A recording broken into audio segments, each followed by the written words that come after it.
तो नमस्कार भाइयों, वेलकम टू आरा वाले आकाश चैनल पे आपका स्वागत है। और आप सभी को मैं बता दूं, ये वीडियो सिर्फ 19,838 के लिए है। आप लोग को मैं कल बताया था कि आप लोगों को मैं कुछ चैप्टर बताऊंगा जिससे आपका 10 नंबर 5 नंबर इंक्रीज़ हो सकता है। वो चैप्टर है बिहार जीके, बिहार का जो ज्योग्राफी है वो, और उसके बाद इंडियन हिस्ट्री, इंडियन पॉलिटी और करेंट अफेयर। बस ये मैं इतना ही बताऊंगा, उससे ज़्यादा नहीं बताने वाला हूँ। तो सबसे पहले आपको मैं इंडियन पॉलिटिक बता दे रहा हूँ। इंडियन पॉलिटी में भाई आपको आर्टिकल 1 से लेके कम से कम, अगर आपको नहीं भी आता है तो 51 तक याद कर लीजिए, क्योंकि इसमें इतना दूर से ही 4-5 क्वेश्चन तो आर्टिकल से आएगा ही। 4-5 तो नहीं आएगा, लेकिन 2-3 तो जरूर आ जाएगा। ठीक है, मौलिक अधिकार, ठीक है, आपको एकदम रट के जाना है क्योंकि उससे क्वेश्चन आएगा ही आएगा, उसमें कोई संदेह नहीं है। वो मैं 101% आपको बता रहा हूँ कि उसमें से क्वेश्चन आएगा, उसमें से कोई नहीं काटने वाला है। उसके बाद राष्ट्रपति, राज्यपाल, हाई कोर्ट, सुप्रीम कोर्ट, जो ये सब चैप्टर्स हैं, भाग हैं, उनको आप देख लीजिएगा। संशोधन 42, 43, 44 पहला संविधान संशोधन जो 51 में हुआ था, आपको वो भी देख लेना एक बार। पंचायत भूमि सुधार से था। उसके बाद पंचायती राज, नगर निगम, तो ये सब में आपको थोड़ा थोड़ा झांक लेना है, क्योंकि टाइम बहुत कम बचा है। आप उसको पढ़ सकते हैं तो पढ़ भी लीजिएगा, और नहीं होगा तो आप उसमें एक बार ज़रूर झांक लीजिएगा, क्योंकि क्वेश्चन एक बार आँख से गुजरता है ना तो ध्यान रहता है कि नहीं ये क्वेश्चन मेरे आँख से गुजरा हुआ है, और उसमें कम चांस होता है कि आपका गलत भी होगा। अब आते हैं करेंट अफेयर पे। करेंट अफेयर में भाई एक क्वेश्चन जरूर आएगा आपका युद्ध अभ्यास से। जो इंडिया में युद्ध अभ्यास होते हैं अलग अलग देश के साथ, जैसे कि बोंगो सागर, कजिंद अभ्यास, जो भी होते हैं ना, वो तो ज़्यादा नहीं होता है, वो 10-20-25 होते हैं, और वो ज़्यादा नहीं होते। वो एक चैप्टर करंट अफेयर के एसपीडी के बुक में आपको एक चैप्टर में दिख जाएंगे, और वो याद करने में सिर्फ 10 मिनट लगते हैं भाई, ज़्यादा नहीं लगता, क्योंकि उसमें जो अभ्यास होते हैं ना वो देश के नाम पे ही होते हैं। उसको आप ठीक से पढ़ोगे तो वो देश के नाम से आपको याद हो जाएगा। ठीक है, अब जैसे ऑस्ट्रा हिंद, तो ऑस्ट्रेलिया, इंडिया, ठीक, तो वो देश के नाम उसमें छिपे होते हैं। आपको ऐसा नहीं है कि आपको उसमें दिक्कत होने वाली है। अब आते हैं इंडियन पॉलिटी पे, सॉरी इंडियन हिस्ट्री पे। इंडियन हिस्ट्री में भाई आपको जो मॉडर्न हिस्ट्री है ना, जैसे कि आज़ादी से लेकर के गुलामी से लेकर के और आज़ादी तक का, ये आपको एक बार जितने भी इसमें युद्ध हुए हैं, ठीक है, युद्ध हुए हैं या कांग्रेस अधिवेशन हुआ, कांग्रेस अधिवेशन जरूर याद करना भाई, क्योंकि कांग्रेस अधिवेशन से आपको क्वेश्चन आएगा ही आएगा। कांग्रेस अधिवेशन याद कर लेना है। गरम दल नरम दल कब अलग हुआ था, कब मिला था, 1907 1916, किस अधिवेशन का कौन सा अध्यक्ष था, गांधी जी 1924, ठीक है, में बने थे, वो आपको याद कर लेना है। मतलब थोड़ा बहुत उसमें भी झाँक लेना, क्योंकि उससे क्वेश्चन आएगा ही आएगा भाई। नमक सत्याग्रह कब हुआ था, गांधी इरविन समझौता कब हुआ था, पूना पैक्ट कब हुआ था, तो ये सब इम्पोर्टेंट है।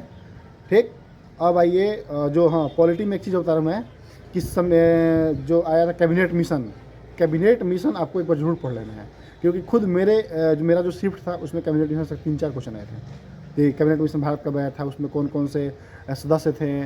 3 सदस्य थे, अलेक्जेंडर, हाँ, तीनों थे, मुझे ध्यान नहीं आ रहा है, तीनों थे, बता रहा हूँ आपको। काल, उसका ट्रिक है, काल मार्क्स, अलेक्जेंडर और पैथिक लॉरेंस, तीनों का नाम बता रहा हूँ। पैथिक लॉरेंस, काल अलेक्जेंडर, और ठीक है। और उसके बाद पॉलिटी, सॉरी यार मैं पॉलिटी पर, ज्योग्राफी। इंडियन ज्योग्राफी में आपको अफवाह तंत्र, यानी कि नदी, कौन सी नदी का उद्गम स्थल कहाँ पे है, कौन सी नदी किस नदी में जाके मिलती है, उसकी लंबाई कितनी है, गंगा की सहायक नदी, सिंध, बेतवा, केन, जो उसका है यमुना का, ठीक है, यमुना सबसे बड़ी सहायक नदी है गंगा की। ये सब आपको याद कर लेना है भाई, क्योंकि इससे क्वेश्चन आएगा। कौन सी नदी अरब सागर में गिरती है, कौन सी नदी बंगाल की खाड़ी में गिरती है, ये सब आपको देखना पड़ेगा, क्योंकि नदी से क्वेश्चन आएगा ही आएगा। पठार, ठीक है, पठार, मैदानी क्षेत्र, मिट्टी, मिट्टी से क्वेश्चन आएगा। भारत में औद्योगिक क्रांति, इंग्लैंड की औद्योगिक क्रांति।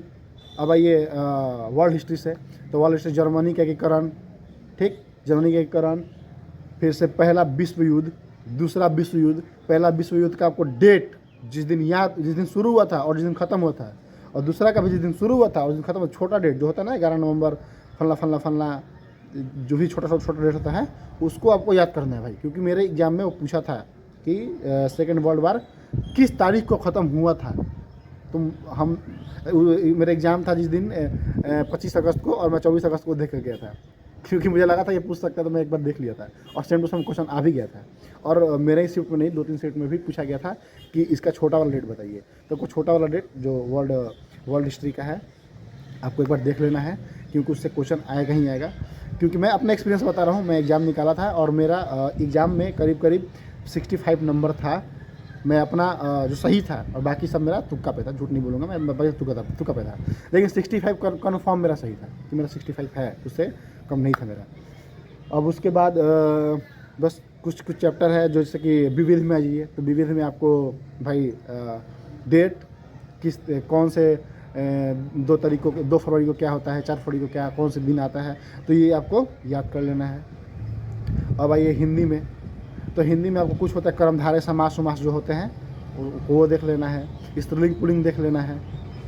तो ये सब मतलब कि चुनिंदा चैप्टर्स हैं जो आप 10-5 दिन में अगर भी देख लोगे ना, तो आपका 10 से 15 नंबर आपका बढ़ जाएगा सेट में, आप वहाँ पे अच्छा करके आओगे, ठीक।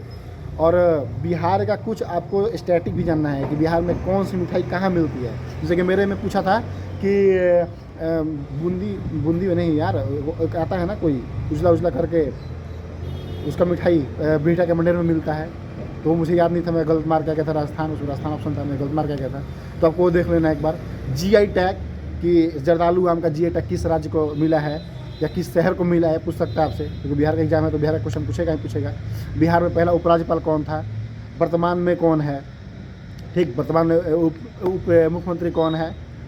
तो आपको बिहार से क्वेश्चन अच्छे खासे आएंगे भाई, 8 से 9 नंबर बिहार से आते हैं, तो आपको बिहार पर ध्यान देना है, क्योंकि ये 1275 दुर्गा के बाद मैं एग्ज़ाम देते आ रहा हूँ, और मैं सारा एग्ज़ाम में चीज़ देखा हूँ कि 8 से 9 नंबर बिहार से आ रहा है, जो पहले नहीं आता था, अब आ रहा है। तो आपको बिहार जीके पे एकदम ध्यान देना ही देना है, ठीक है।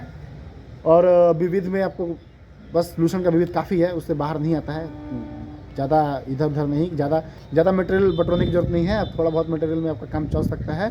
तो मैं आपसे यही बोलूँगा कि आप ये चैप्टर पर ध्यान दीजिए, आपका आराम से हो जाएगा आपको। और हाँ, समिति जैसे कि भूरेलाल समिति, गोरपुरिया समिति, जानकी रमन समिति किससे संबंधित है, ठीक, सत्यम समिति, मल्होत्रा समिति, तो भाई समिति से क्वेश्चन आता है और आपको इस पर ध्यान देना पड़ेगा। तो बस कुछ दिन ही बचे हैं, और जो मैं टॉपिक बताया हूँ आप लिख लीजिएगा किताब कॉपी पे।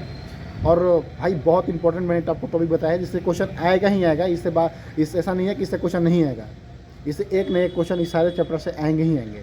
और जो पॉलिटी बताया उसमें तो 5-6 क्वेश्चन आएंगे, पॉलिटी से तो 8-9 क्वेश्चन आते हैं, लेकिन जो मैंने आपको चैप्टर बताया उससे 5-6 क्वेश्चन जरूर आएंगे, 8-9 से 5-6 आपको जरूर आएंगे।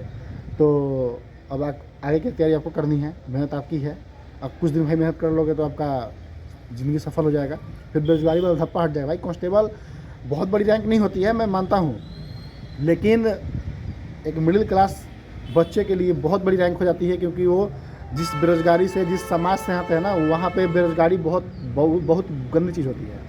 आप कहीं समाज में जाओगे तो सिर्फ यही पूछा जाएगा कि भाई क्या कर रहे हो बाबू, क्या कर रहे हो, आप वहाँ पे कुछ नहीं बोल पाओगे, बस पढ़ रहा हूँ। कब तक पढ़ोगे भाई?